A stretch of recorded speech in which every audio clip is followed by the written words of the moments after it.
Right, so we are at the very first window of Android Studio that says welcome to Android Studio. Hopefully by now you've installed Android Studio and you're ready to go. So we're going to click on the first one there to start a new Android Studio project. So you'll see the first window that you get is to create a new project or create an Android project. So in this window you will actually be able to create your new project, give it a name and so forth. So in this case we're going to give our application a name. Let's just call it my test application, just to give our first application a name.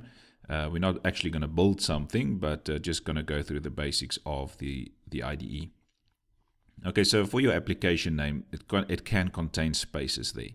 So just note that you can add spaces there for your application name, or you can have it one word or whatever. It doesn't really matter. But this will ultimately become your application's name. You can change it later on, but think a bit about because it becomes your package as well. So just think about your application name beforehand. Okay, then your company domain. This is basically just a domain, a website address that you can add in here to make your application on the Google Play Store, to make it unique.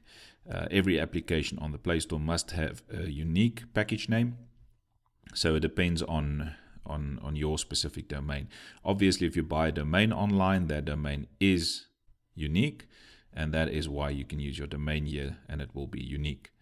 If you do not have a domain, you can just start typing maybe your surname and a few other characters there with your application name. It should also be unique. But to make sure it's definitely unique, try and use a domain name there. Okay, so this is the domain. You can do anything there for now. Then if you go down, you can see your project location. So my project is on the desktop, Android projects, and it's going to be called My Test Application. You can also go to the three dots there and choose a different location for your specific application. Okay, so then the next part, you can see it created your package name for you automatically. You are able to edit it, but it basically takes your domain backwards. So you can see it's za.co.programme.whatever. And then it adds your application name, all lowercase, without any spaces. So this will then become your unique name for your app in the App Store. Okay, so for this page then, do not include C++ support, also do not include Kotlin support unless you know how to work with Kotlin. We're going to use Java in this project, so then we do not include Kotlin support. We're going to go next. In this page, you can see it's still creating a new project, but now we need to select which devices will we target with this application. And you can see there's a few devices that you can program for, which is the phone and the tablet. There's Android Wear, there's a television, there's Android Auto, there's Internet of Things. So it depends on what device you are programming for. So in this case, we're going to use phone and tablet. So if you click on phone and tablet, you must have actually one thing clicked there. You must be able to create an application for something. So we're going to click the phone and tablet, should be automatically clicked. And then the next step here will be to go and choose your operating system that you will support. You can see that it says there some devices require additional SDKs, low API levels target more devices but offer fewer API features. So you need to choose your version of the operating system that you will support carefully. So in this case, let's say we're taking Android. Let's take the newest version there, 24.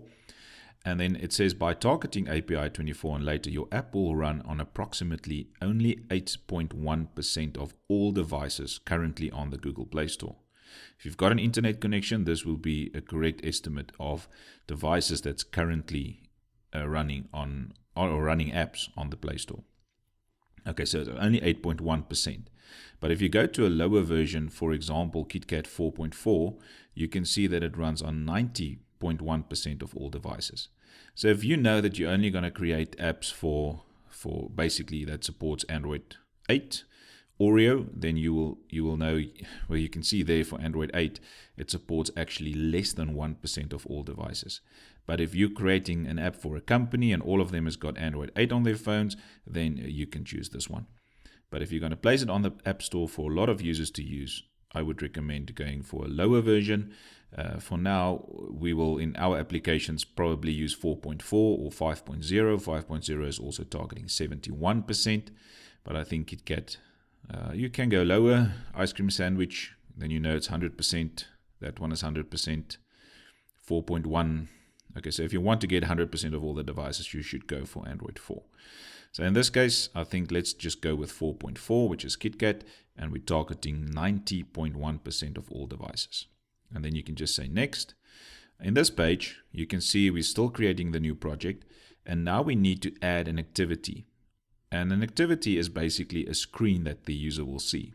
So what this window is basically telling us is basically saying, choose a template that you want to start with as the very first activity or the very first screen of your application. So you can see there's a basic activity that's got this yellow button there. There's a bottom navigation activity template. There's an empty one that we're going to use most. There's a login, maps, and so forth. You can go through these templates. So if you, for example, want to look at the navigation drawer that opens up a drawer from left to right, then you can go with this template, and this template will help you with coding on how to do the navigation drawer. But for the most part, we will start with an empty activity and then add everything else to that activity. So if we start with an empty activity, we are also able to actually do the navigation drawer activity. We're just not going to start with coding that's already predefined or pre-made by Android. So we're going to go with an empty activity and say next. And now you need to give your activity, and remember, an activity is a screen that the user sees. So we need to give this activity a name. So you'll see there's two parts here. There's an activity name. This will become your Java file. And there's a layout name, which will become your XML file. So the two files works together. So for one screen that the user sees, they see the layout file, which is your layout name here, which will become the XML file. This is what they see, but what happens in the background encoding is done in your Java file, which will be called main activity. So I'm going to leave it as main activity, and normally what we do is to give these two descriptive names and names that basically go with each other, so that we know that this file, this Java file, belongs to this layout file. So I'm going to name this one main_activity, and then just remove that. So you can see the two are basically now the same. This is main activity and that's main_activity. For your layout name, just make sure that you have everything lowercase, no spaces in between, and that you have, or you can use, the underscore. For the activity name, that's normal Java convention, Java coding on how to create a class. So we start off normally with a capital letter, no spaces in between, and every subsequent word will be capitalized. Okay, so this will be your class name, your Java file, and that will be your XML file or your layout file. Make sure you check also backwards compatibility, so that you make sure that your app can also support lower versions. Then we go to finish. And now we wait for Android Studio to quickly build this project. And when it's done building, we'll come back and have a look at the IDE. Right, then Android Studio is done building the project. And you can see there's the name of your application, My Test Application. You can also see the destination where it's saved, and it's called My Test Application. Okay, so I'm going to close down these files quickly that's currently open. And then we're going to go to the left-hand side. So you'll see at the left-hand side, if you click on project there, maybe you've got something that's this, nothing open. Then you've got project, structure, capture, favorites, build variants, and so forth. We're going to get to these later on throughout the course, but for now, in the project tab is where we're going to work most. So if your project is closed like this, you can open it up by just clicking on it. Within your project tab, there's a few other tabs that you can also choose. So we're going to work with project and Android. So if you go to project, you can see that here is where we basically will add some other libraries and stuff in our libs folder, but we'll get to that later on. So the project one is where we're going to work in some cases, but most of the time we'll work under the Android tab. So it's going to be under project, and make sure it's under Android. So if you get under Android, you'll see two folders there. So folders, first one is the app folder, the second one is the Gradle scripts. We'll come back to Gradle scripts later on. You can also add libraries in your build.gradle file, but we'll talk about that later on. So forget about Gradle scripts for now. Just do not edit anything in here. You should know what you do when you're editing here, otherwise your project will not work. Okay, so if we go into the app folder, you'll have three folders: manifests, Java, and the resources folder. So if we go into the manifest folder, you'll see that there's your Android manifest file. Now this is also a very important file, and you should not change this file unless you know what you're doing. And you can see this file indicates what is the package for this application. It also tells the operating system what's the label, what's the theme, how many activities are listed inside of this application. You can see that for now we only have one activity, which is called the main activity. It will be the main activity, and it's the launcher activity. So this will be the activity that opens up when you start your application, and it's called main activity. So in the manifest file, you'll see as we start adding new activities, it will also be listed here. So we'll get back to the Android manifest file when we get to later applications. So you can close down the manifest file. Now the next folder is basically your Java folder. So if you go into the Java folder, you'll see there's 3 other folders. So there's 2 that's got some sort of Android test or test in brackets, and there's one that's got nothing in brackets.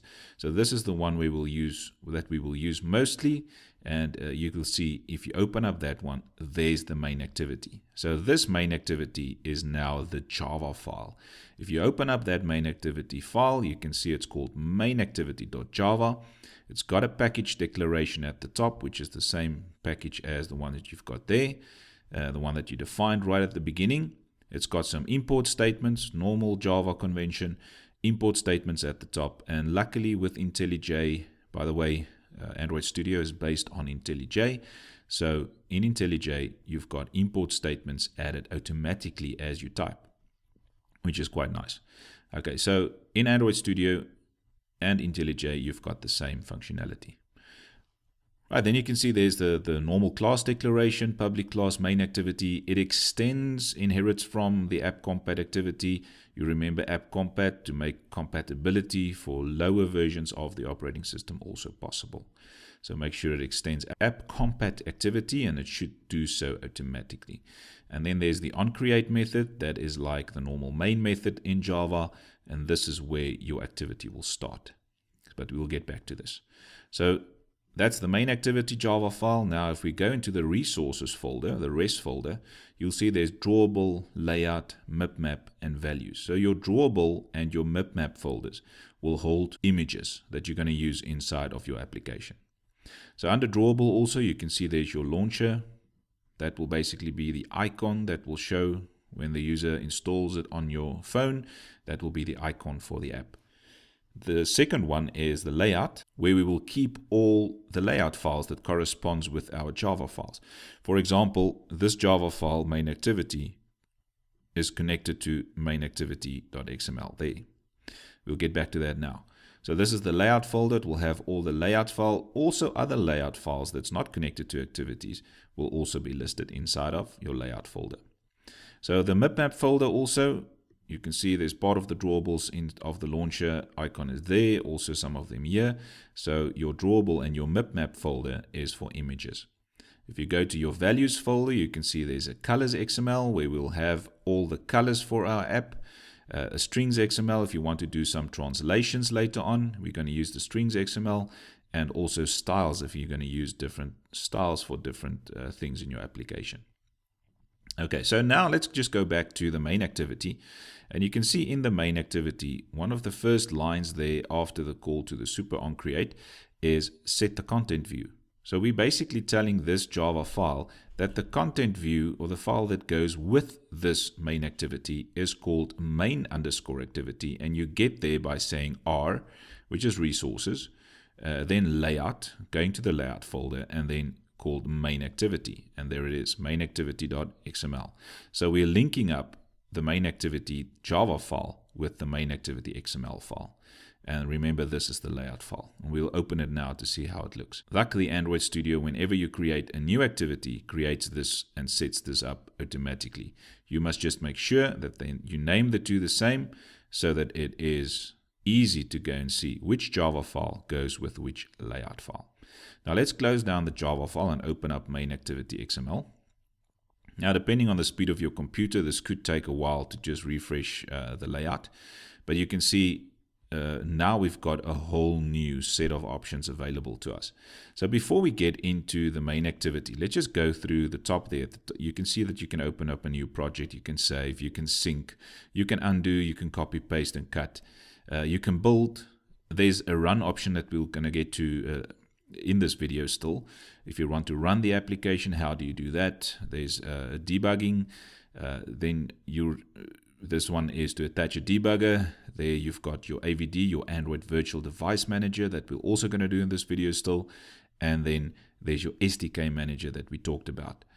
Right, so let's open up the main activity quickly. And you can see in the main activity, there's the XML file, the layout file. There's two tabs at the bottom. One is for design, one is for text. So if you go to text, you'll see the XML version of your layout. And you go into design, you'll see the design editor. So some people like to only use the design, some people like to only use the text, and normally we use both. So I'm going to go into the text one, and I want you to change the constraint layout. So that whole part, just select it and type in linear layout. So don't type the whole thing, just let it autocomplete there for you, and you can see it's the linear layout. And then just make sure that you add an orientation property there. So just start typing orient, and it will give you the orientation property, and you can select it to be vertical. So this is just to make this very first app a bit easier. So if you go back to design, you can see that Hello World is now at the top. I'm going to click on it and delete it. You can just use the backspace or the delete button on your keyboard to delete all the components. And now you can see we've got a blank screen. There's some zoom controls that you can zoom in and out. And then we're going to get to the palette there. So you can see this part there, the palette is basically all the widgets that we can use on the screen. So if I, for example, want to go, and you see the common ones is like the button and the text view and so forth. So if I want to drag in a new button, I can do so and drag in the button and just leave it there, and there's the button. Now I can also drag in, let's say, a text view there to show some text to the user. I can also ask the user to enter some text by just adding what they call an edit text there. Okay, so these are all of my components that I can use on the screen.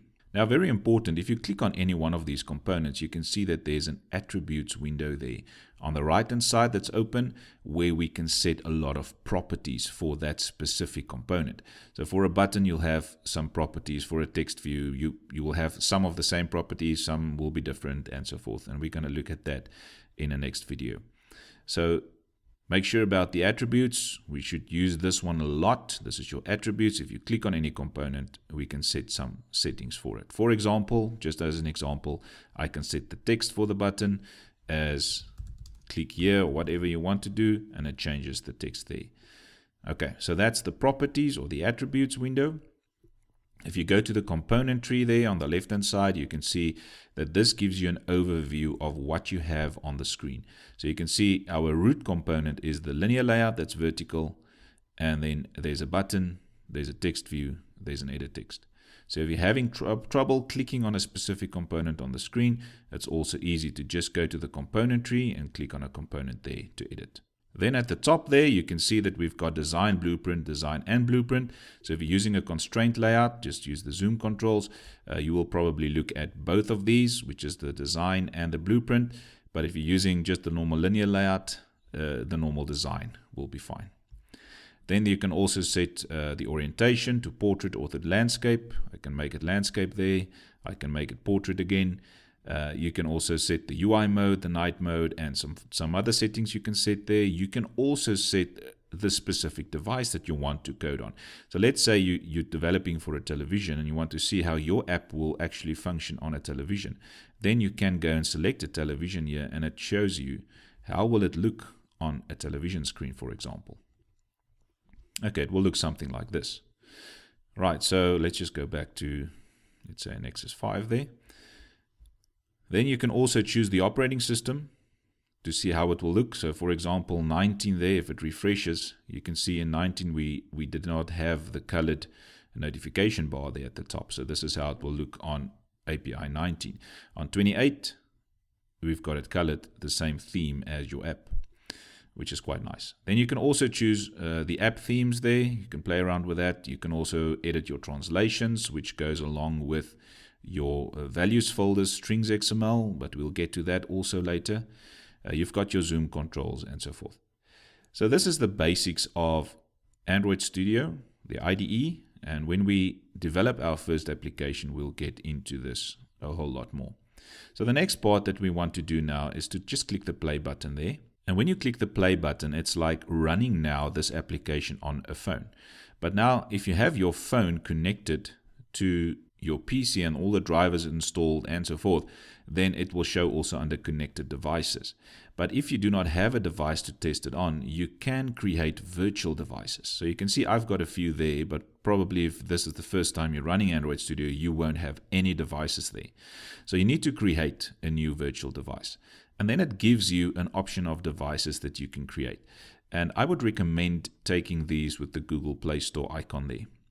Okay, so let's go with the Nexus 5 there, for example.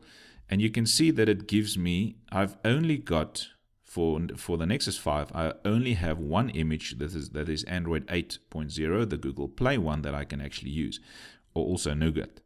So those two I can use right out of the box because I've installed them inside of my SDK. But if you need another one, let's say API 28, you can download it right from here. So I'm going to select this one, the Oreo one, and just say next. Then you can give your virtual device a name. I'm going to leave it as it is. That's the resolution. That's the operating system. You can choose whether it should always, when it starts up, be landscape or portrait. There's some graphics options, so you can go into the advanced options and make some other changes if you want to. You can set the RAM, for example, if your PC has not got a lot of RAM. You can change the RAM on some of these devices and the SD card and whether it's going to enable a keyboard and so forth. And then you can go to finish after setting up everything. And then after you've set up your virtual device, it will be listed here. And now after it's been listed here, you can now go and select that device and say OK. And now when you click on OK, it will start running that device on your phone. Oh, sorry, not on your phone, on your PC, running your application. Well, it will automatically start running because we clicked on the run button. So let's just wait for the virtual device to get up and running, and then we'll quickly look at it. Right, so we can see that the device is basically up and running now. It's a brand new device, so then it takes some time to actually set up. So you can see that mine is busy trying to install the APK at the bottom. So it's still waiting for the device. Okay, so there's the APK now, and you can see that it has been installed on this phone. And you can see there's the button, there's the text view, there's the edit text where the user can type something. And then that's basically it for this virtual device. You can see it's got the hardware buttons where you can go back. You can use, for example, if I click that button, it takes me to the home screen. If I click on this button, it will give me a list of all the applications. I can remove that application from memory, and then I can go back to applications. I don't know where that is now. Let's just use that one. So there's the applications, and I can search for my test application, and it opens up my application again. So it's a normal phone. You can actually install your Google ID on this, your Gmail address, and then you can download apps also and run it on this device. Your browsers will work, your mail applications will work, your Maps application will work, depending on the internet connection of your specific device that you're running it on. Okay, so this is basically the virtual device. You can also see you can switch it on, off. You can set the volume. You can set the orientation for the phone. How will your app display when you turn it to landscape or portrait? If you've got a webcam, you can also use the camera. You can zoom in. This 3 buttons there is the same as the buttons there. And then there's some other options that you can also select. For example, setting your battery not to 100% but to 67%. Just to indicate that it's busy charging or whatever. So hopefully you've learned something from this video. In the next few videos, we'll create an application and then you'll get used to this environment.